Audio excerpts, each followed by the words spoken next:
Hello, this is a prepaid collect call from an inmate at the county jail. This call is subject to recording and monitoring. To accept charges, press 1. To refuse charges, press 2. Well, hello there, Mr. Bryan. I don't think I've heard from you. Ah, yes, good old Chad Crow. Yeah, his dad is in the hospital. Well, yeah. Well, I guess with the mainstream media out there, everybody calls it police violence, and and we really don't know the story behind the arrest or attempted arrest of this man. I would really wish that they would do a little bit more on it because I like to hear the back story on all these things. But because Chad's dad is white, you're not really going to hear about it. Well, that's the issue. America's turning toward this racist concept, and everything's black and white. And personally, I would just like to show that a man was beaten by the police when they attempted to arrest him. We don't need to know the race of the police officers. We don't need to know the race of the person who was attacked. To me, that's irrelevant. Police brutality is wrong. And don't don't get me wrong, don't misquote me on this, but I have high regards for police officers. They're put under a lot of stress. And with the community turning against them, just making a simple arrest can be devastating for them. And they go to the domestic violence, and they go to maybe somebody is just held up in a store. Yeah, and that's right. That's right. There's a lot of pressure, and you don't know what you're walking into. And when I was in law enforcement, there were many instances where I ran into issues like that. But I've been working with Chad, and we're hoping that he can get out and be with his dad because it's really he's in real critical condition, and a video visit is just not going to work. And I know that's something they've offered, but when a man is in hospital and he's needs to be under the care of the medical staff, it's tough really to communicate without being there in person, and at least getting in there holding his hand saying something. His dad may hear him, and i I don't know. uh, the only one who really knows the full story is his dad. The police officers, we don't really hear too much about what's going on. I know they were suspended and there's an investigation going on, and if anything serious happens we'll probably hear something, but I don't think it's going to make the big news like other stories. And me personally, if somebody is coming to arrest me, I'm not going to run away, and I'm not going to throw things or swing punches or try to grab tools and weapons from the police officers. I'll comply. And if anything happens to me, then yeah, go after the police officers, because here it is. This man was read his Miranda rights. He was stopped in commission of a You crime, have 60 seconds and remaining. he fought back and and got hurt. That's one thing, but not to fight back. Okay, good. And I'm glad you called, and we're definitely doing the best we can, and I'm glad we have your support. It's a good thing you're watching out for Chad, and if there's anything you need, just let me know, and I'll work with you on that. Okay, well, take care of yourself. You have 30 seconds remaining. It was good to hear from you, and remember, don't fight back. It's only temporary. Once you get out, you can be the rebel that you've always been. Just don't break the law. Good, good. Glad to hear it. Okay. Goodbye.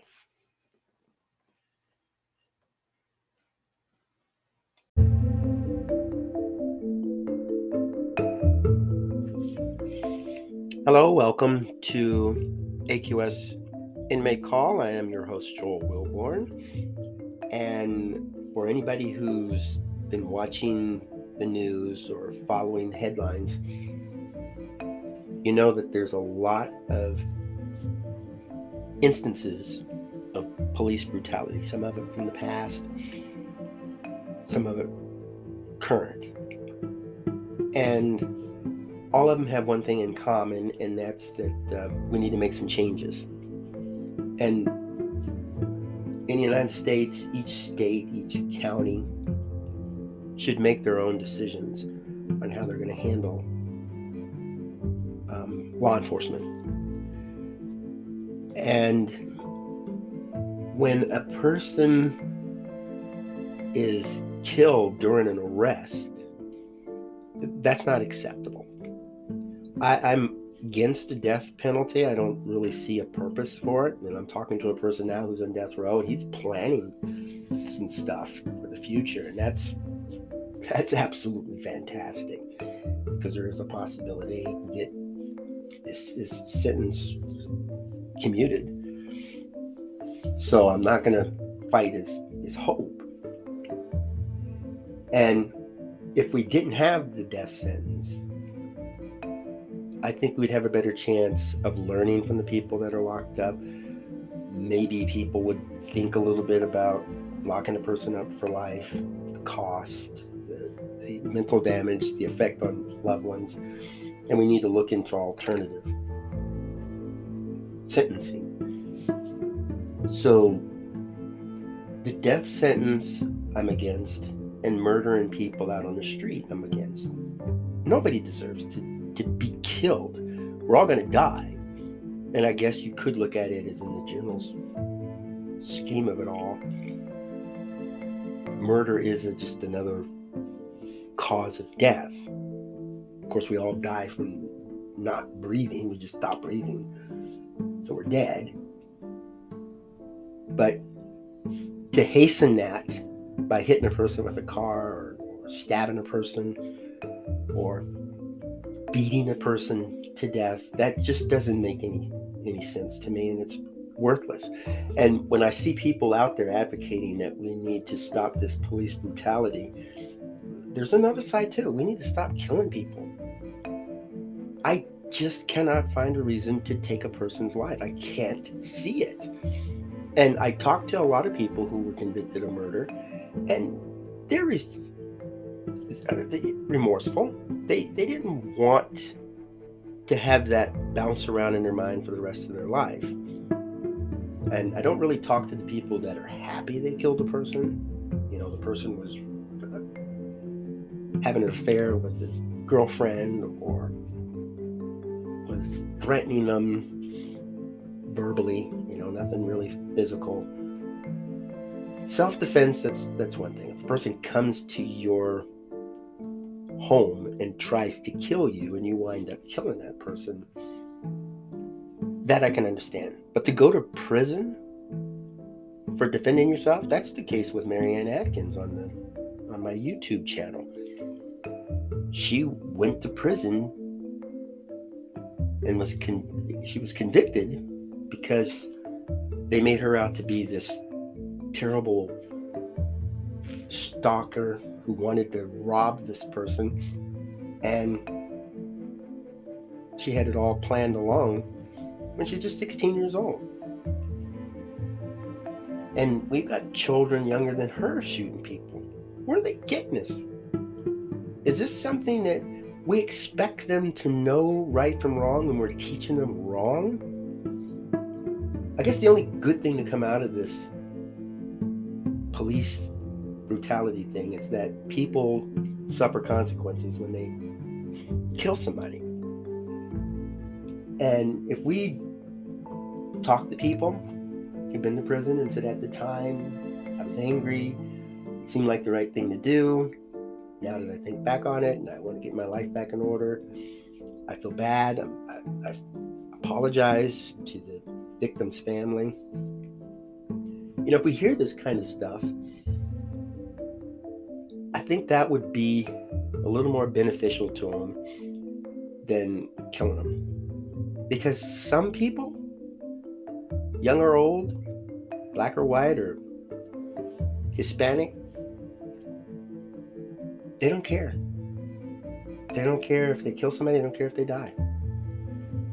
And a lot of it comes from personal connections. If your daughter is severely beaten by a man, there's a possibility you'll go after this person and inflict serious harm, possibly death. And not a lot of people would complain about that, unless, of course, you're a police officer. So we got to understand that there are other ways to heal this. Nobody should want to be famous for committing a serious crime. Violent offenders should not be glorified. We shouldn't make movies about them and write books about them and try to get a lot of sales. And just, there's a little bit of embellishment done in there.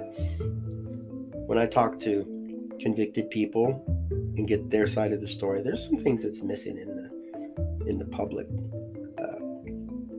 accounts of it all. And the only way you're really going to get the full story is when the person finally comes to terms with the crime and is willing to talk. And I've seen instances where you can tell a person's mental wellness is just gone and they're just babbling on about stuff, or they're high. For a man to kidnap a woman, force her to do stuff, and then wind up killing her and leaving her child, her infant child, out in the elements, and then driving off in her car, you think, what was going through his mind? And a lot of it is because these people just get high on drugs. And we need to focus on, why are these people getting high on drugs? What is it in their life that's so dependent on this drug that they have to take it? And that's one of the first things I deal with whenever I talk to an addict. I want to figure out why this drug is so important. Why is it more important than family members, friends, a stable job, and doing good for people, volunteering or giving, instead of just sitting back, wasting a life away. I work with one person, and her mother is just, she pretty much expresses to her family, I just can't get away from it. I can't stay away from this drug. She tells me something different, but she'll tell her close friends and family, I'm just a slave to this drug. And I don't really go after arresting her. It's not that she's committing any serious crimes or even any minor crimes, except, buying some of the drugs. It's just that she has a deeper thing than just the money. Usually the money that she makes selling it or trading it goes right back into it. And I'll tell these folks, you have a good business sense. You could really do good with this. And maybe that's enough of a high for them, but in some cases I don't get a chance to see that, work with them to get it. They're just hooked on that. And then selling the drug to somebody who then goes out and uses the drug, commits a crime, winds up killing somebody or getting killed. It's a vicious cycle. And the reason I got into drug enforcement was to put a stop to that. And the more I work, the more I realize this is just not going to happen. It's like trying to move a building without removing it from its foundation. You're pushing and pushing and pulling and hooking things to it, and you just wind up destroying the building. This drug is a foundation, and it needs to be tackled. And so in this case, Chad's father was pulled over for a traffic violation, and it just got out of hand. You have the people out there that say the government isn't going to tell me what to do, which is fine. I'm not in for big government dictating lives. I think the people should do that. But when there's that general consensus that big government should be more involved in stuff, of course people are going to start rebelling. The man who happens to be government officials and local, state, federal law enforcement, they're the enemy. And by golly, they're not going to attack me or come after me. I'm going to fight them. So instead of constantly promoting and reporting on the bad that happens, why not talk about the times that the police officers will help somebody out of a bad situation? If you're driving down the road and your car breaks down and you see an officer come by, an officer stops and calls for assistance, why hate him? Why want to kill him? And we do see situations like that where officers go to help, to render aid, and get shot.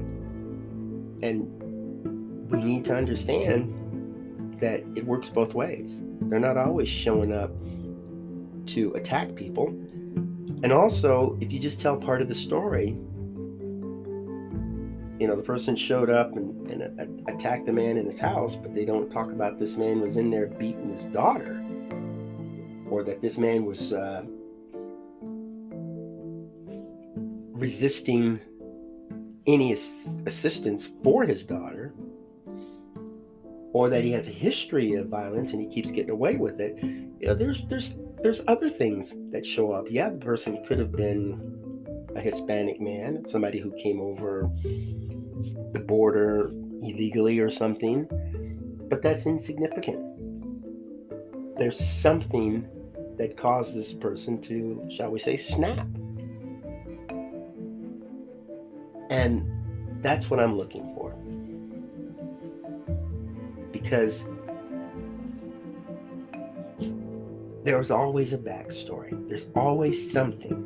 And when we say, what caused this person to commit a crime? We want to know the motive, that's fine. But what about what caused this person's death? What was going through the mind of the police officers?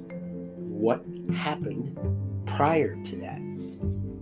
Did the officer go over there and try to peacefully resolve it, and the person somehow spit in his face or kicked him or threw acid on him? Or could it be that the person was attacking other people or dangerously driving down the road? Not all these people that are arrested are innocent. And yeah, there's a few that get killed that had nothing whatsoever to do with the crime, never committed a crime in their life, like especially children. If a child is playing in her front yard with her friends, or maybe with a puppy, and winds up getting shot because there's a battle between police officers and a suspect, that's unacceptable. Any murder, any killing of people is unacceptable. Let's just work together and concentrate on mental wellness. We can do this. And I want to thank you for tuning in. I hope you can have discussions about this with your family. It's not a school's responsibility to teach safety, to teach the proper way to handle volatile situations or how to avoid crime, that's the family. That's the dad, the mom, possibly the brothers, cousins, uncles. Bring the family unit back together. And if you can sit down with your family, you'd be surprised at the good you can do. And again, listen to the story I have on Marianne Atkins. She's got a couple of interviews on my YouTube channel. I highly encourage you to tune into that. Hopefully that will inspire you. Well, go out, have yourself a wonderful day, and make beautiful memories for tomorrow.